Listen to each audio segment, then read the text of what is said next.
Oi, ka hapai ake taku rākau ko te rākau tapu noho ai ki tikina no te nehe nui o te rūo pāwhara. I kotia ki te toki nei ki a hau te rangi. Ka tā kinga pai tapu a ka hupura. Ka tiritiri a ka waiwai a ki a tārewa tū ki te rangi whano.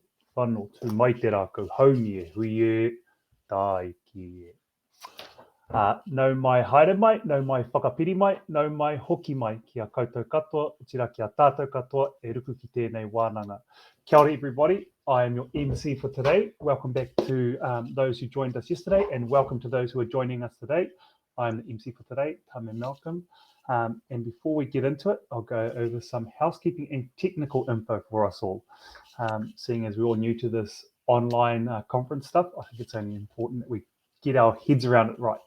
So should you experience any technical difficulties, please use the live support during the sessions. You can access live support on the right-hand side or from the foyer screen outside of the sessions.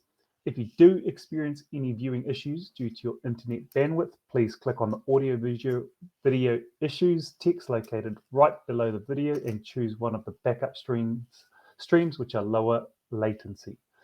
Closed captions are available for all sessions. Simply click on the CC button. The visual platform allows opportunities for you to connect with other attendees. We encourage you to explore the meeting hub and exhibition stands in the break times. I hope you're all getting involved to win those awesome prizes, which are up for grabs. Click the Win Points button for more information. And throughout the conference, please submit any questions in the live Q&A icon, and we will answer them during the panel discussions at the end of each session. As you can see, we're jumping straight into it. We're not mucking around. We've got a fun-filled day for you, and time is pretty tight. So with that, I'll quickly introduce our MC, our chair, Izzy Barrett. Izzy completed her PhD in ecology at the University of Canterbury. Her thesis focused on barriers to biodiversity recovery following stream restoration and was funded by Bioheritage.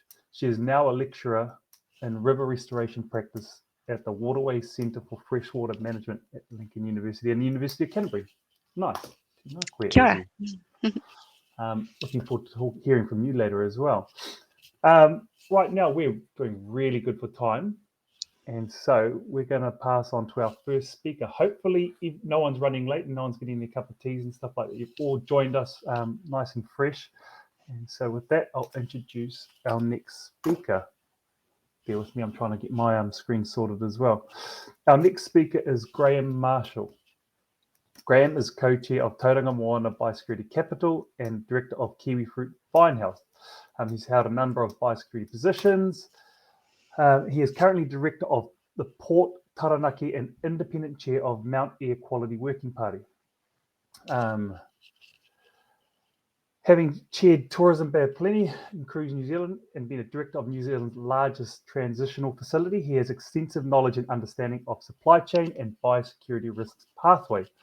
He is passionate about biosecurity and biodiversity and a strong advocate for Ko Tātou, This Is Us campaign. So with that, I'll pass over to you, Graeme. Kia ora tātou, and thank you very much, Tami. And what a privilege and honour it is to be asked to participate in your conference. And a disclaimer to begin with, I am not a scientist.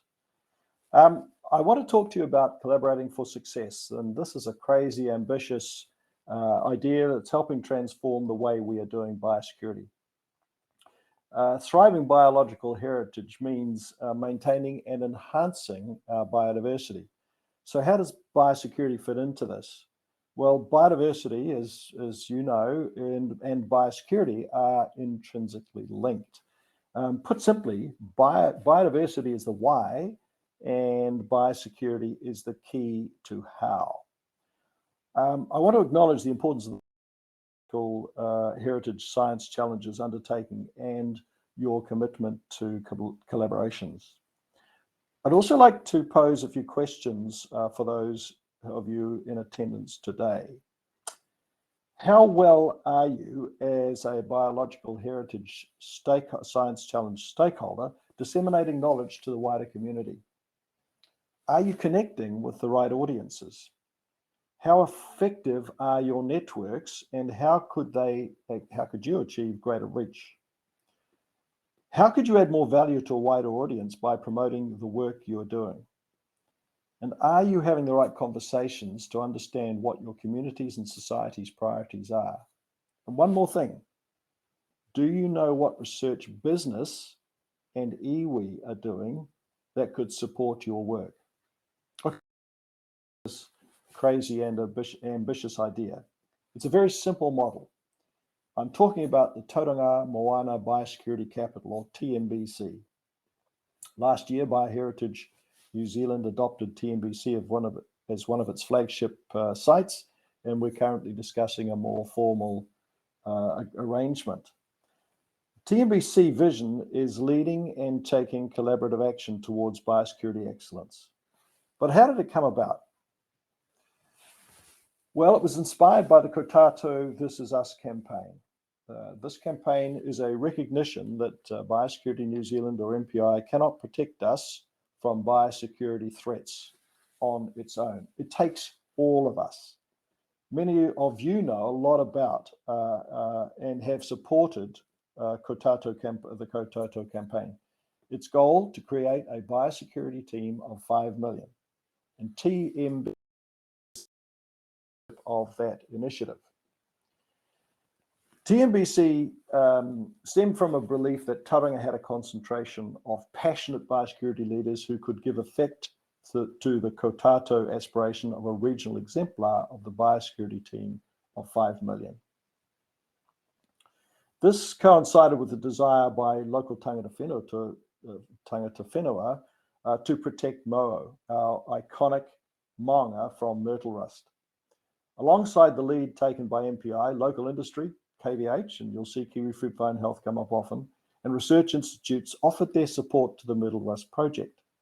The motivation for a forum of biosecurity champions was strong and included the experience of PSA, which almost crippled the now thriving Kiwi food industry, the presence of New Zealand's largest port, and that's a high-risk gateway, key agricultural, horticultural and forest production, a large and important marine environment, and significant tracts of native forest.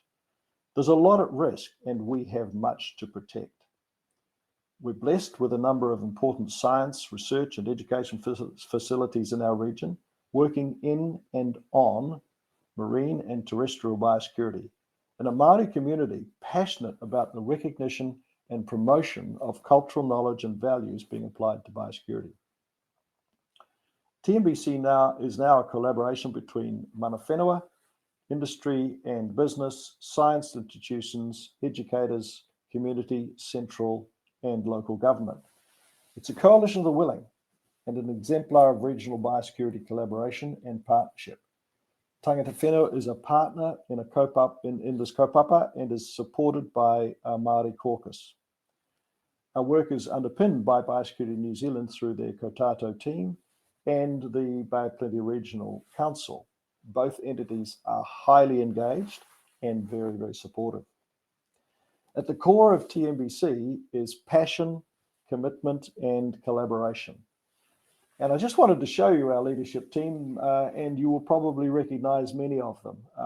So you will see just the caliber of the people that are involved in our kaupapa. And could I just acknowledge my co-chair, Carlton Bidwar.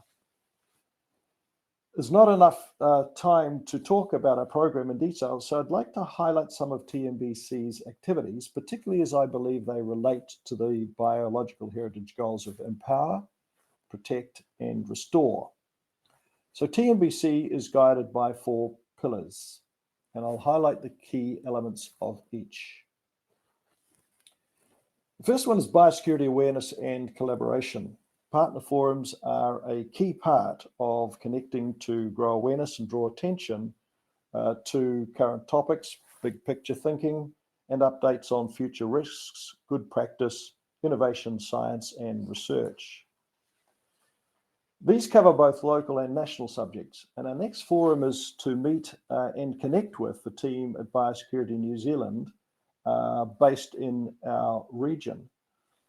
Collaboration with them is critical as they are at the front line of biosecurity.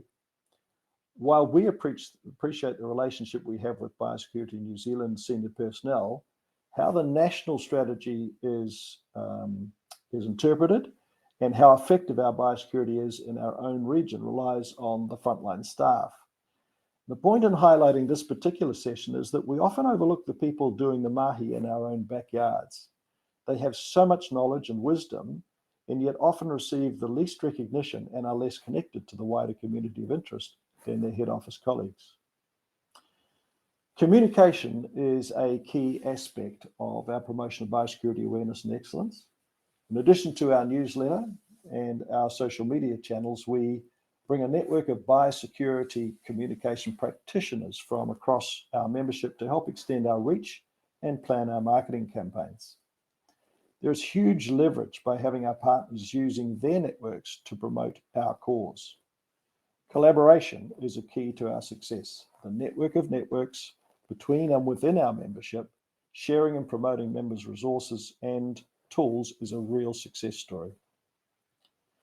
So the next pillar is developing biosecurity champions and doing this through our school and community engagement.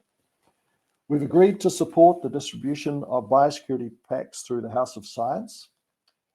Many of you might know, but the House of Science is a charitable trust that was founded by Chris Duggan in Tauranga in 2013. It now delivers a wide range of science-based kits to primary schools nationwide. Our support will ensure that at least two biosecurity-focused learning kits will continue to be used in 38 schools in the Bay of Plenty. And later this year, a number of our team will work with our Māori caucus to design and fund a new science-based biosecurity learning kit that will be available to the House of Science nationwide. This initiative also connects beautifully to our biosecurity awareness pillar. Taiao. Our educational program is focused on growing young biosecurity champions across the region. The goal of this program is to teach children about local biosecurity issues and the techniques being used to combat unwanted pests and diseases. Each school selects 10 children to champion biosecurity and attend the program, which uses a combination of Western science and Tauranga Māori. Activities include learning how to find and identify the Asian paddle crab, learning about marine trapping methods and surveillance techniques that are being used to protect our harbour from biosecurity incursions. Other activities include taking a walk through the forest to learn about a variety of identification techniques and pest control traps. These children will also learn how to identify myrtle rust and which trees are susceptible to airborne disease. This is an important collaboration and across multiple organisations, including the Bay of Plenty Regional Council, Department of Conservation, Kiwi Fruit Vine Health, Niwa, Hapu, Kaitiaki, and this is led by Kia Meyer Ellis. Public awareness. Another method used to build our regional team of biosecurity champions is to run public awareness campaigns to help our community understand how they can make a difference in the fight against the impact of pests and diseases. This year alone, we've organised the Great Tauranga Moana Biosecurity Hunt and a Guardians of the Forest Creative Challenge. So the Guardians of the Forest Creative Challenge, this was a campaign run over the most recent school holidays, aimed at raising awareness amongst 7 to 14-year-old children about the importance of protecting the Bay of Plenty's kauri trees from disease. We asked kids to create a piece of artwork that captures the importance of our kauri trees and why we need to protect these ancient forest giants. The winning entry by a 10-year-old will be showcased across the Bay of Plenty in a billboard campaign during the month of June. Over 1,200 people voted for their favourite submissions, and the People's Choice Award was won by a 9-year-old who will be getting his design printed onto his school backpack. We had a lot of very positive feedback. Sophie, a teacher at Te Puna Primary, said we had an awesome kauri day learning about kauri trees, looking at the cones and diving into what kauri disease is and how we can help. And Carlos, the billboard winner, my mum has taken us visiting kauri forest from Rotorua to Coromandel, Auckland and Northland. That way I've learned that the kauri bark, what kauri bark and leaves look like, what the forest smells like, and even what the sap tastes like. So I think we've got a budding scientist there. We also organised the Great Tauranga Moana Biosecurity Hunt earlier in the year. This was a virtual bug hunt that we ran over the summer school holidays as a fun way of families to get involved in biosecurity, tracking down some of the most unwanted invasive pests across 4 locations in the Mount Tauranga, Tapuki and Katikati. It employed a mobile phone app in a Pokemon Go style game. I don't know what that is, but Pokemon Go is a thing apparently. Over 600 people completed hunts and over 10,000 visited our website during the campaign. Lots of positive feedback from families who appreciated having something fun and free to do outside with their kids over school holidays, particularly during COVID. And of course, it added to the awareness of biosecurity. We're desperate to protect the kauri in this region because, of course, as far as we know, we don't yet have kauri dieback. Capability building across the network. So TNBC is not just a passive talk fest. We also are about increasing capability. We have a network of passionate individuals and organisations ready and willing to step up to support an incursion response. Many of our members have first-hand knowledge of planning and leading an incursion event. We also have a wider network who are keen to be upskilled and to support a response. By partnering with MPI, we have instigated training on the Coordinated Incident Management System, or SIMS, model, and hope to extend that to achieve qualifications for a number of our members. This also embraces the expertise that tangata whenua bring to a response and the need to have them lead activities in their rohi. This training is supporting the MPI response team to understand better how to partner with and utilise mana whenua in a response, not only in our region, but throughout the country.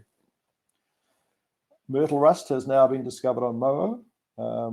TNBC will be financially supporting a tangata whenua-based surveillance program with the aim of not only endeavouring to control the myrtle rust spread on our maunga, but also enabling up to 15 local kaitiaki to be trained in myrtle rust monitoring. Skills can be transferred to other surveillance projects.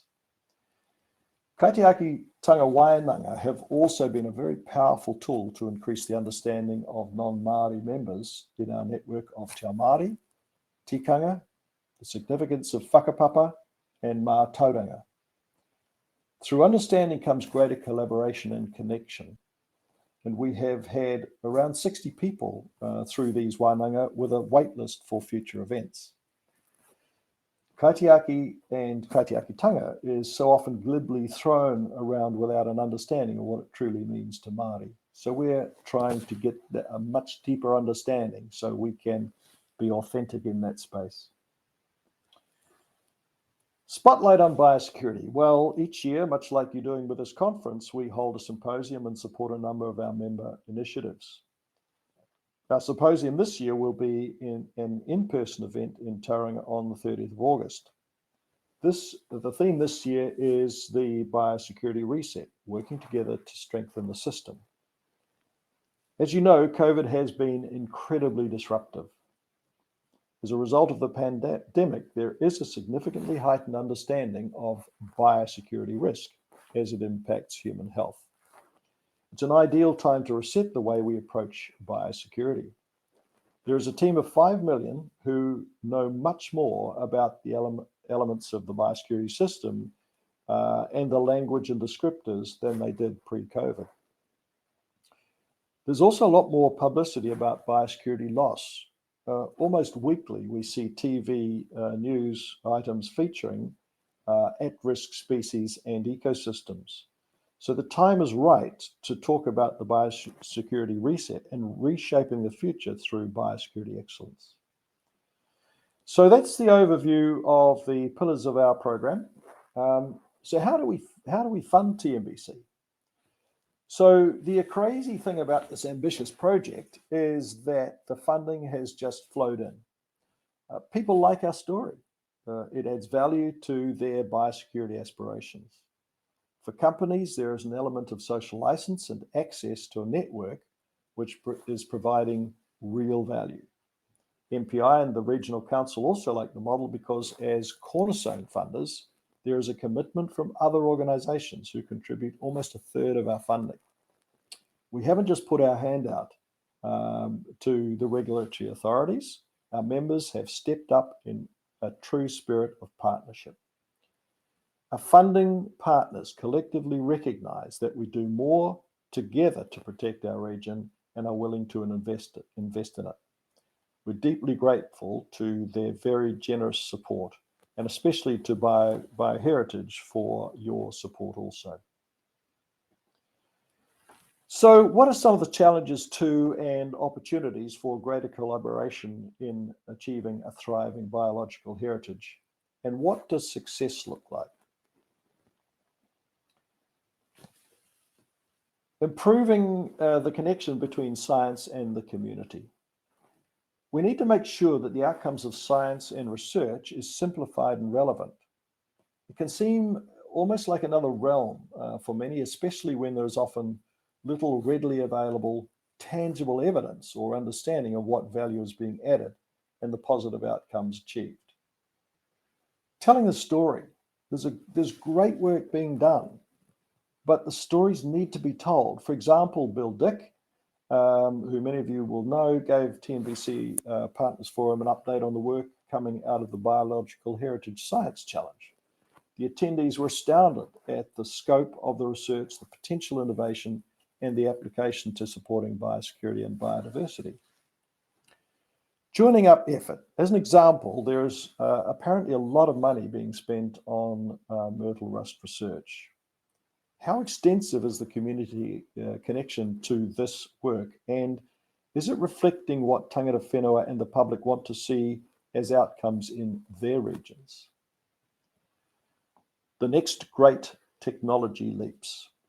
If it's gene editing or new types of tools to control pests and diseases, is there a program to have the community and tangata whenua in on the work, not just as an afterthought, but right at the beginning of the work in a good faith, inclusive process? TNBC has the connections and mechanism to test assumptions, context, and social license, for example. Regional application.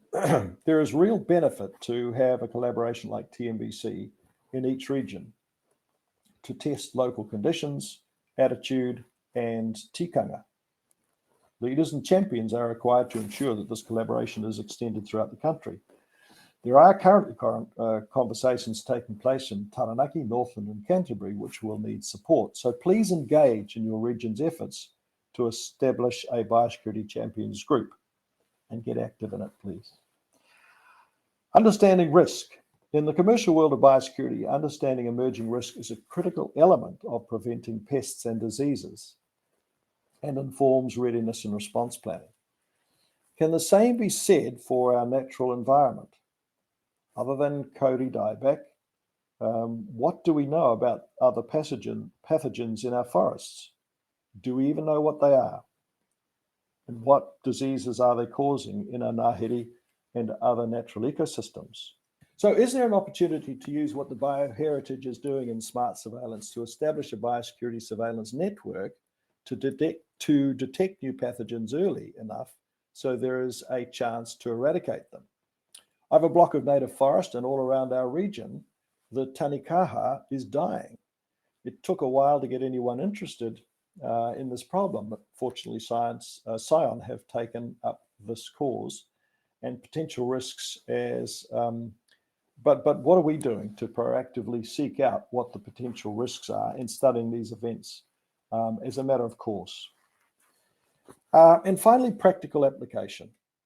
How will the Biological Heritage Challenge and the stakeholders in the audience today ensure that all that the research effort going into the new knowledge creation new knowledge creation, new tool development is going to change the game. How will you ensure that your focus and output, like biosecurity risk assessment frameworks and new biosecurity surveillance tools, get implemented and make an impact? We desperately need practical solutions that reduce the need for human intervention and are leading edge in achieving thriving biodiversity. Successful collaboration will result when practical applications are created from your mahi. So TNBC can be a testing ground for bioheritage innovation. New knowledge and new tools can be piloted before being taken wider. Where else would you find a diverse group of highly passionate, experienced and knowledgeable practitioners and champions across the whole of the biosecurity spectrum available to test crazy and ambitious ideas? So in summary, biosecurity is a key enabler of thriving biodiversity. The key to our future is keeping pests and diseases from adding to the current destruction of this country's biodiversity. It takes all of us to protect what we've got. While collaboration is a key to this success, we will all be judged on how much value we added and what impact our efforts had on maintaining a thriving biological heritage. Thank you. Oh, tēnā koe, Graeme. Thank you for that. I was playing a little game. I wanted to count how many times you'd say crazy and ambitious. Unfortunately, I got too tied up listening to what you were saying, so I didn't even count. But big takeaways from me was just the pipeline of biosecurity and what Tauranga Moana Biosecurity Capital covers. It covers a lot. And it must come with its own challenges. But I particularly like developing the biosecurity champions. And I've got a couple of questions here that I'll quickly flick your way. But just a reminder to all our viewers that if you do have a question, please type it in the live Q&A so we can ask our speakers. But out of all the questions I've got for you, I think I'll go with this one. Out of the challenges that are in front of you or that are coming, what is the one you're most looking forward to? It's actually not so much. It's growing our kaupapa. Nice. The challenge, I think, is to broaden the diversity of the people that are involved. Because if we really truly want a team of 5 million, we've got to be careful about always preaching to the converted. So for us, it's about growing that, and particularly in the Māori community, getting that buy-in to our partnership. Graeme, it's always a pleasure listening to you speak, and even when throwing a question at you like that, your answers are always brilliant. I mean, diversity is definitely key, I think. So once again, thank you for that, Graeme. And as I mentioned before, all the viewers, if you have any questions, please flick them in the live Q&A below, and we'll get to those throughout the session. With that, now I'll pass over to Izzy to introduce our next kaupapa. Thank you, Tame.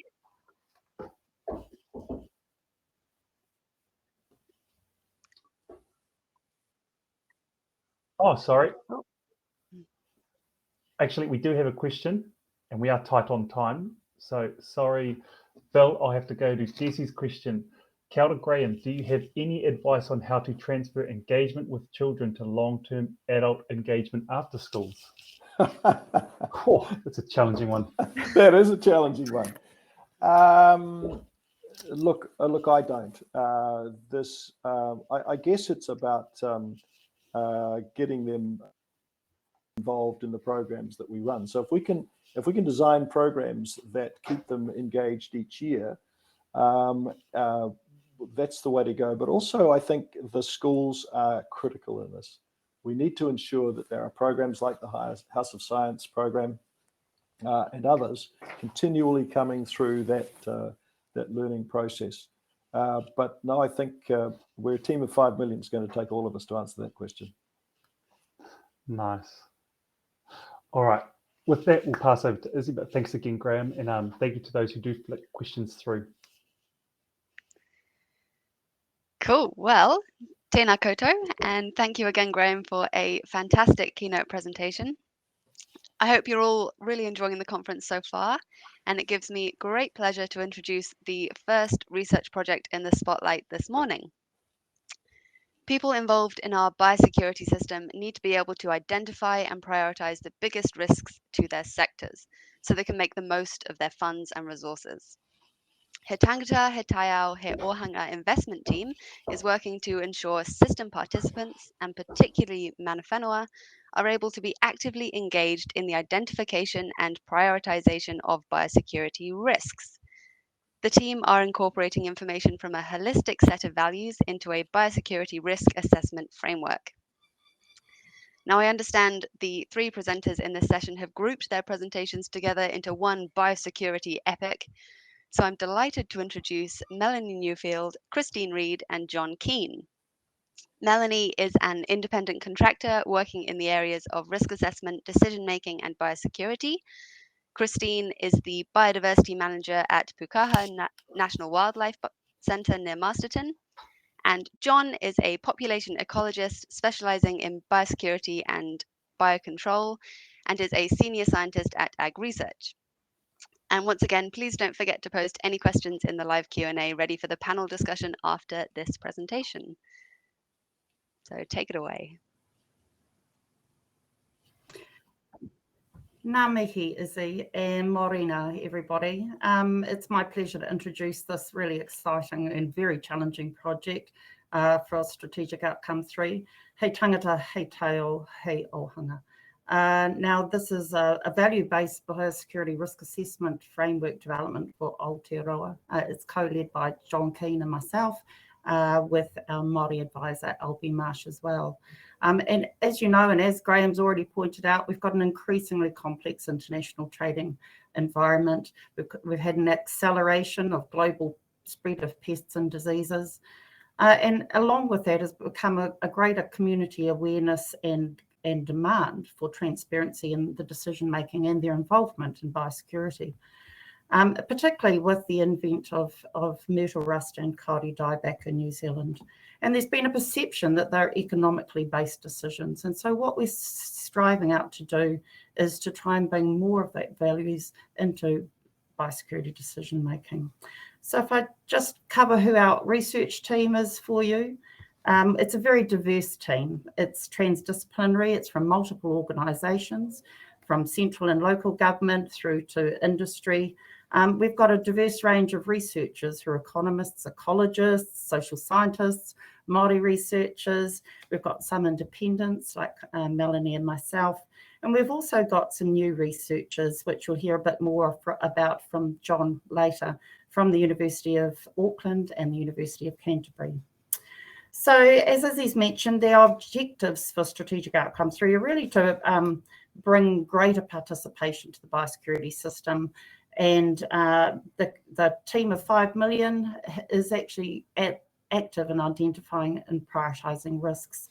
But we need to have a much more holistic consideration of the values that are taken into account in risk assessment. And this, we're looking to improve biosecurity risk assessment and management decision making.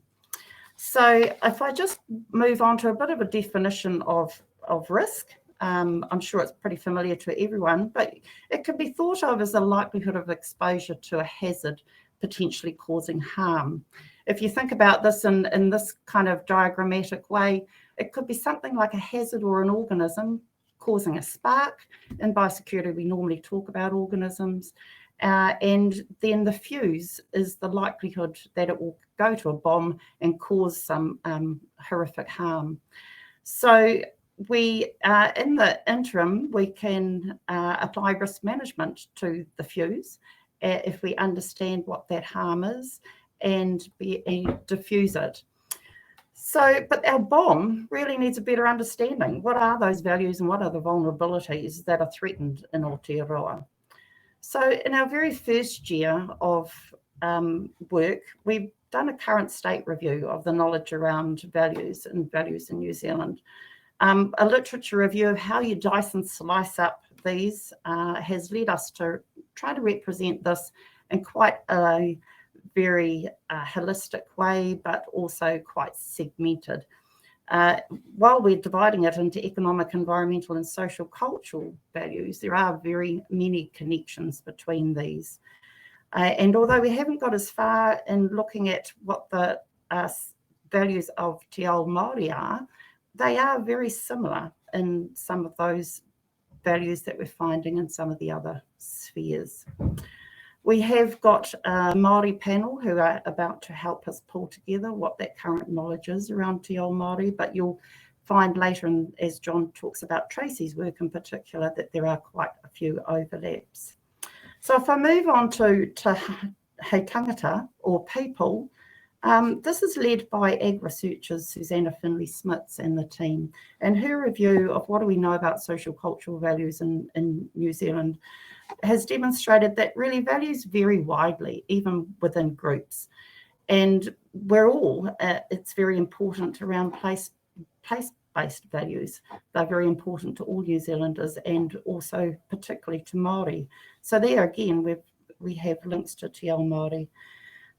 There is a proven link between social cultural values and our well-being, our health and well-being, and that there's also a connection with this to our own importance of self, our own sense of self.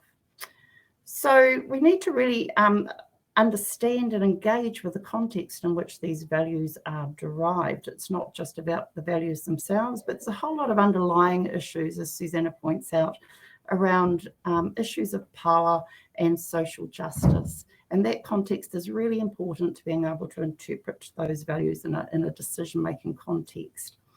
And finally, the importance of relationships, of respect, of reciprocity with nature. These are also come up in Tracy's work a little later on. So if I move to He Taiao in the environment, this is led by Richard Yao and the team at Scion. And Richard has concluded that environmental values are often represented as ecosystem services. He's put together a database of valuations done around ecosystem services, but generally these are based on a willingness to pay approach, and they're not always compatible with Te Ao Māori. And so what we're looking for is other metrics which are much more compatible. We have identified others potentially that could be used, things like volunteer time, living standards framework for helping us value nature. But really ecosystem services does currently fail to accommodate those intrinsic values of nature for nature's sake. And moving on to He Ōhanga, the economy. This is led by Peter Tate at Lincoln University. And Peter's found that our current New Zealand discounting practices aren't really appropriate for environmental valuation. There's usually detailed models used for risk assessment of environmental impacts, but most of these are proprietary and they can't be peer reviewed. They're a bit of a black box, and that makes it very difficult for us to understand the transparency of decisions. And so Peter in particular is working with MPI, who are developing new capability in this area and trying to improve the methodologies. We can use multi-criteria analysis, and that's a much more collaborative application, and you can be more transparent around weightings on different values, but again, normally around economic values. And we can use results from other models to feed into these multi-criteria analyses. So if I just go back to risk assessment, that was our current state review. I guess the next question for us, even though we started with the original scope of risk assessment modelling for New Zealand, what we realised very early on was that we didn't want to, as Graeme said, we need to make an impact with this work from the Science Challenge.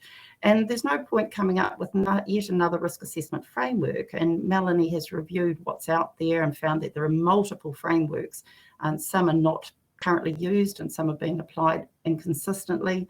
So we really need to understand what some of those challenges and blocks and barriers are for decision makers before we can develop the risk assessment framework. And so risk management is an important component of risk analysis, along with risk communication, making sure that we're communicating risk to people as they need to know it, and taking those views into account when we make decisions. And so our starting point really in the next block of research has been understanding decisions. What makes a good decision, biosecurity decision? And Melanie's been a key person undertaking that review. I'll hand over now to Melanie to introduce one component of that work, which is around trust and its importance to decision making. Melanie. Kia ora, Christine. So I'm going to talk about some work that I did last year, speaking with decision makers in the biosecurity system about what they thought about risk assessment and frameworks and decision making. And this work involved 26 participants across the biosecurity system in central government, local government and industry, and a range of geographical areas and different organisations.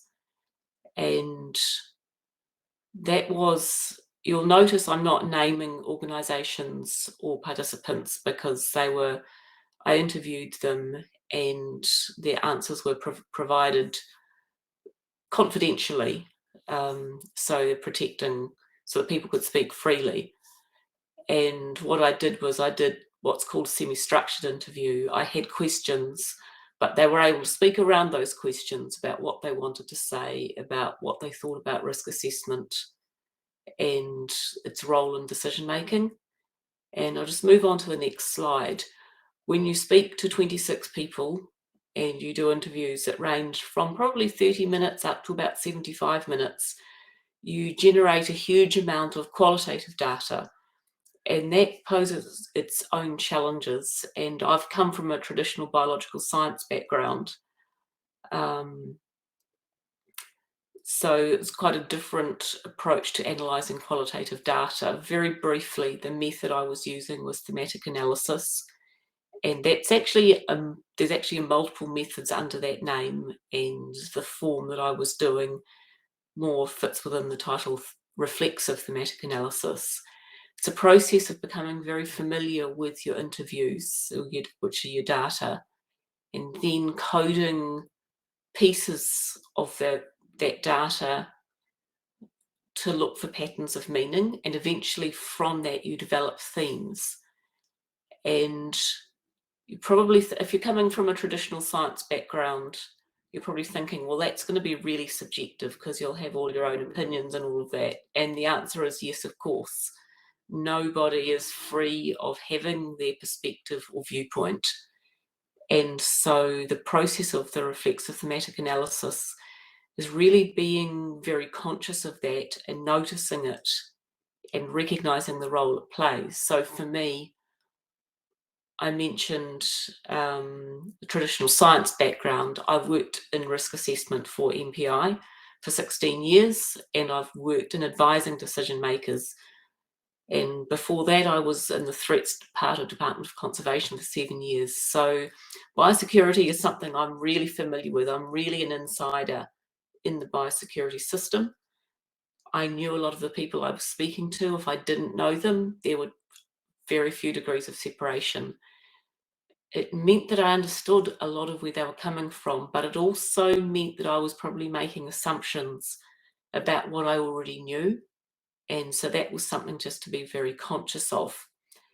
And I came up with a number of different themes covering quite a wide breadth of thoughts that decision makers had on biosecurity and risk assessment.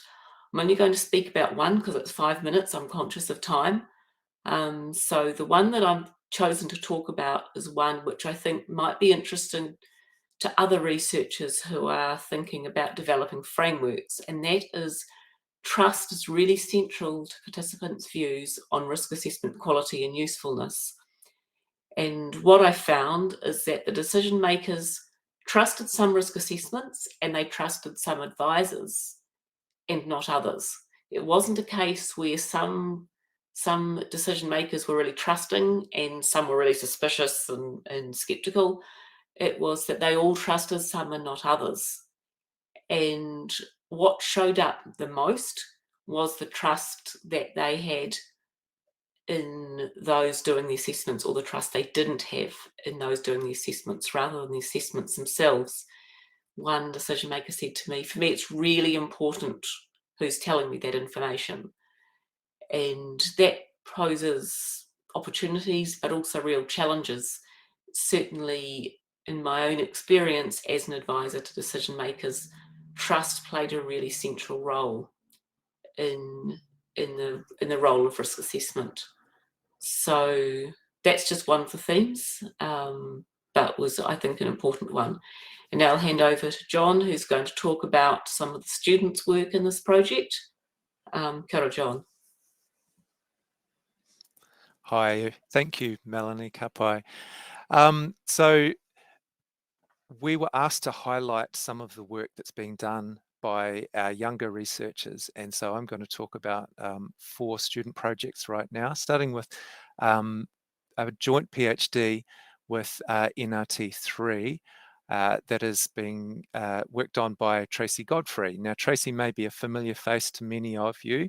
She has another role in the challenge, I believe, and so she's doing a PhD, which she started about 6 or 8 months ago now.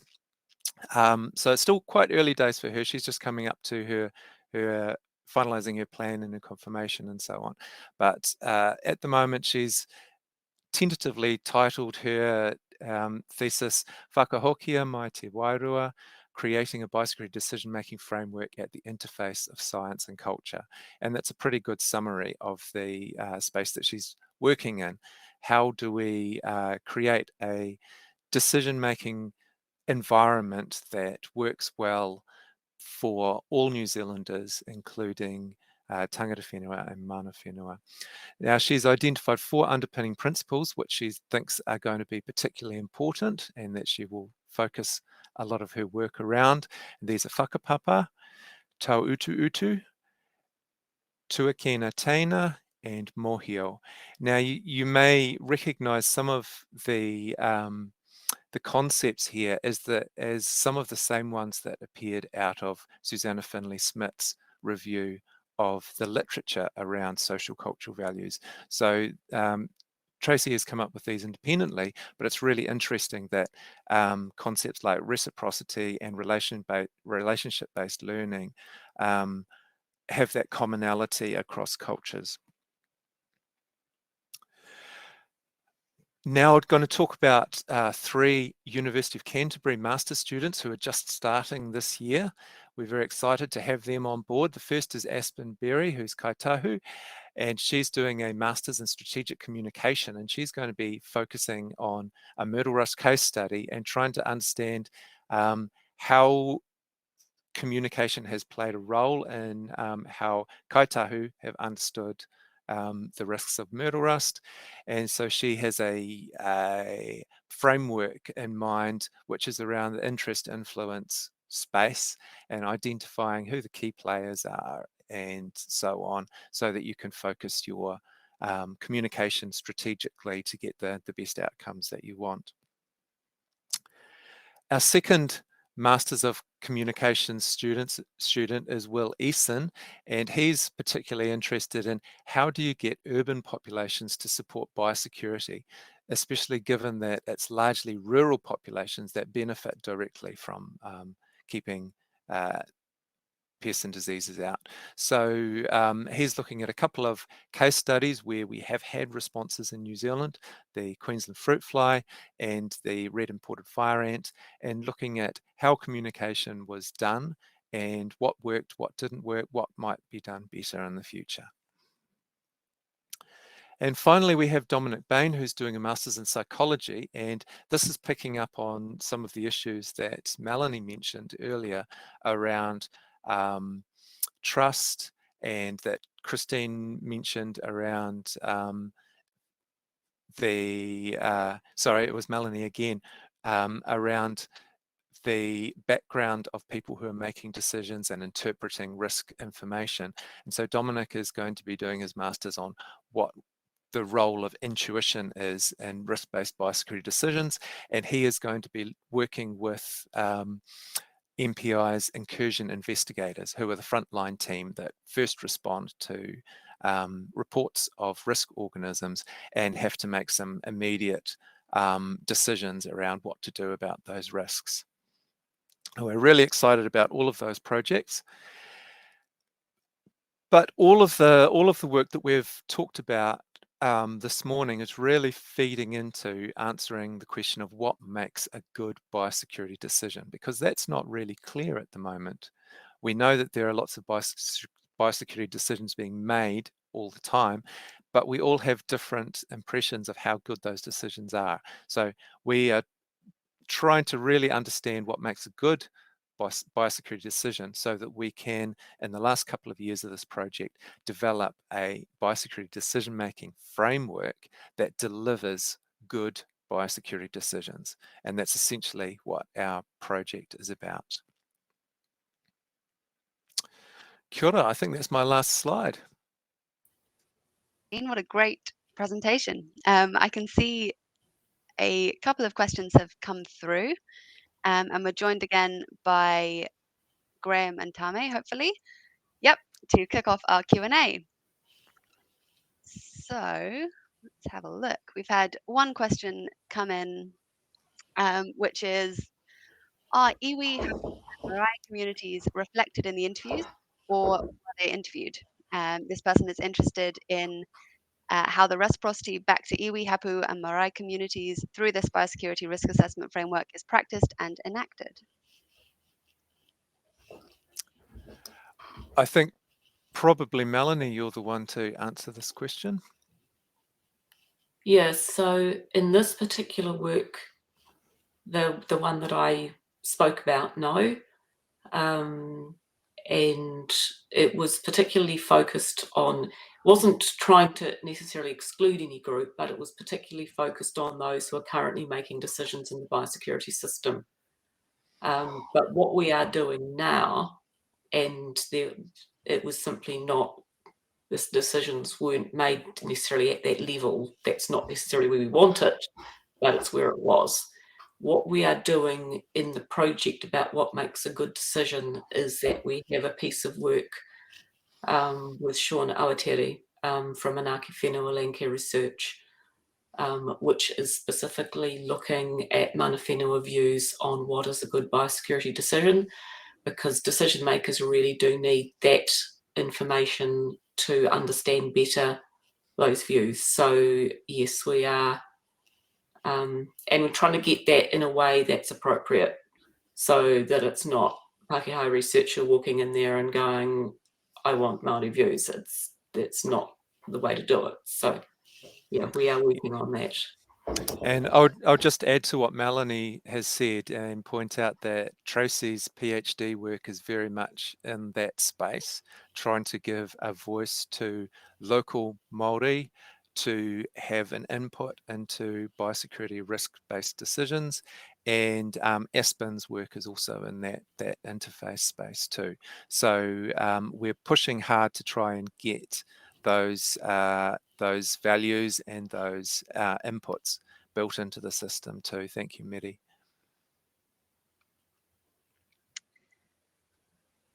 Great.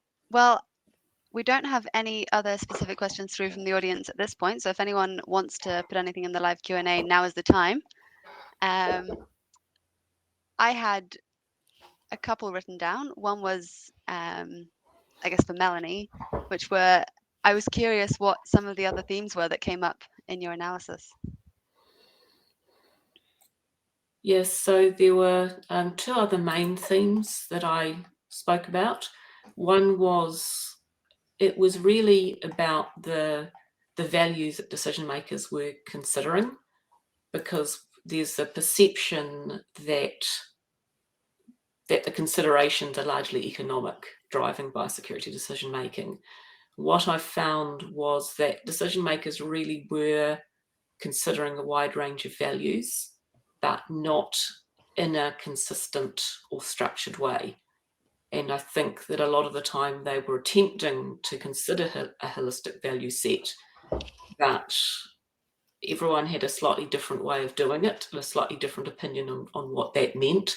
And that certainly did result in values being considered in different ways, and some values emphasized more than others.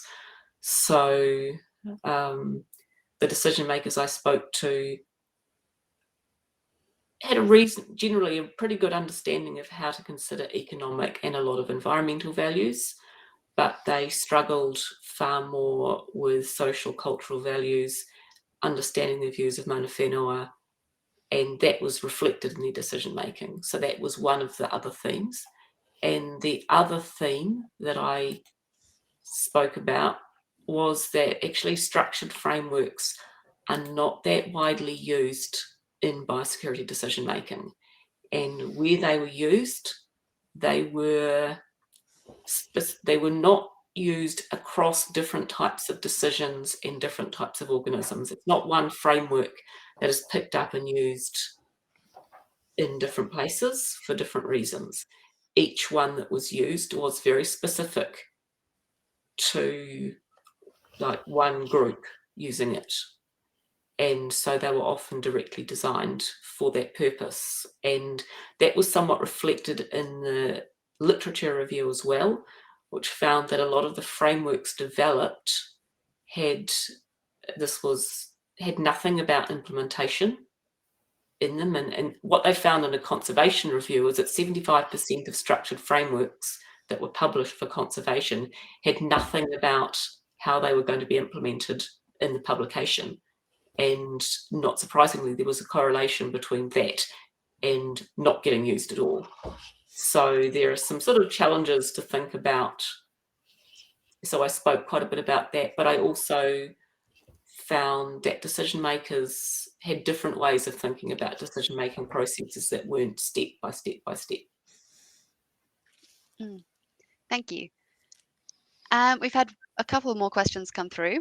One is, how will you go about getting MPI to take up the decision-making framework when it is developed? How involved is MPI now in the process? I think that's you, Christine. I won't cut out on you. Thank you. We had a reference group within MPI who helped us develop the initial questions, really, I suppose, to start asking risk assessment framework work. It is overdue for us to connect back with MPI and share these outcomes with them and talk about next stages from there. It is definitely in the work plan over the next week. But you're right, it's absolutely critical that MPI continue to be involved in this work as a major decision maker in biosecurity, and that we work with them in terms of uptake and utility right through the process.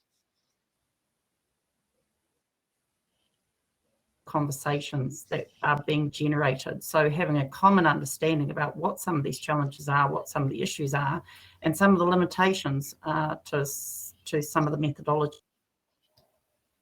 And the limitations, I guess, to some extent, of gathering really good values information across the board. Cool, thank you. I think we have time for this last question that's come through, which is, have you noticed if frameworks depend on the lens that you're looking through? That is economic, cultural, opportunity cost, for example. Yeah, absolutely. If you're looking through an environmental lens at decision making, and both Melanie and I have seen this in operation, you do consider different things to if you were looking through an economic lens. I think that's quite, and I think that the challenge around it is that you don't necessarily know you're doing that. Others could potentially see it when you are looking through a different lens to somebody else who's making decisions.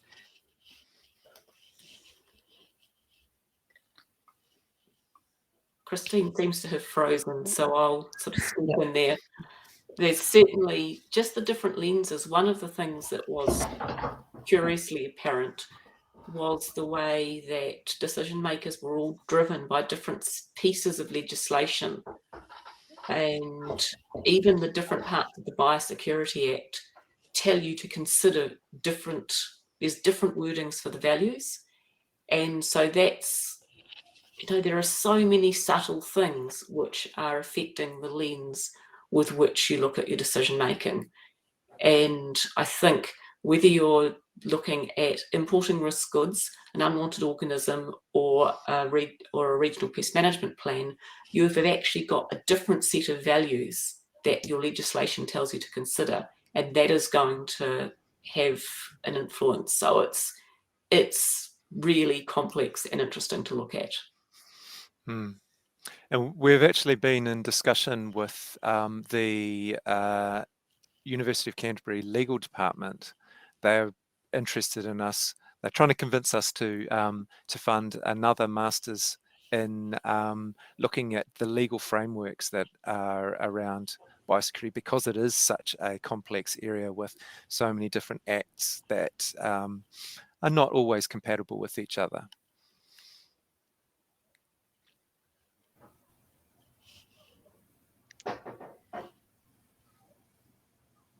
Sweet. Is it me now? Well, I'm just going to check if there are any other questions that have come through at the last minute. I can't see any. In which case, yeah, take it away. I've got one more question for our speakers then. Just following on from what you're saying, is that a passive way to say that we should change the Biosecurity Act and other legislation?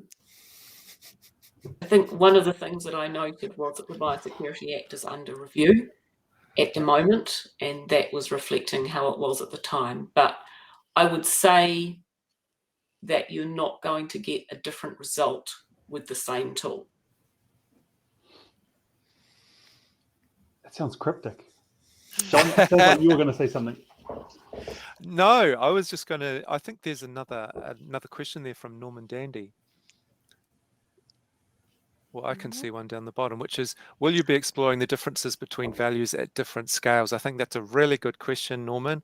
And yeah, it's definitely something we need to think about. We were hoping that our work will inform the perception of risk at a range of different scales, from local groups up to central government. But that's quite a challenge in itself. And obviously, we do need to be connecting with the different concerns that people have at those different scales, from the legal frameworks that we have been recently just talking about, right down to the things that people care about in their backyard. Ka pai. Okay, I see time is fast running out. I would love to keep this corridor going because yeah, there's a lot to unpack. I'm supposed to wrap up what was discussed, but I think they shouldn't have put me in charge because I've just got tons of notes and a lot of questions. So rather than wrapping up, I'll leave it there. But again, thank you for sharing your whakaaro to all of us. And quickly just want to thank you to everyone who's asked questions and sending those through. Dr. Meri, tēnei ka mihi ki a koe, koenei au e pānui tō tuhinga roa. I'm reading her thesis at the moment to help me with my research. And I think she touches on a good point that when we think about he tangata, he Taiao, he Ōhanga, in Te Ao Māori, they're all one and the same. Ko te Taiao, in her case, she talks about the awa. Ko te awa, ko te awa, ko for us. It's, yeah, I'm the environment is me. So we should treat them all the same, I think. With that, to everyone listening, please don't go too far away. We're going to come back at 11:15 sharp. As you can see, I run a really tight ship, and we're going to whip the speakers into line so we can keep this train rolling. But other than that, thank you again to all of our speakers and everyone listening. And tēnei ka mihi ki a koutou katoa. Mauri ora.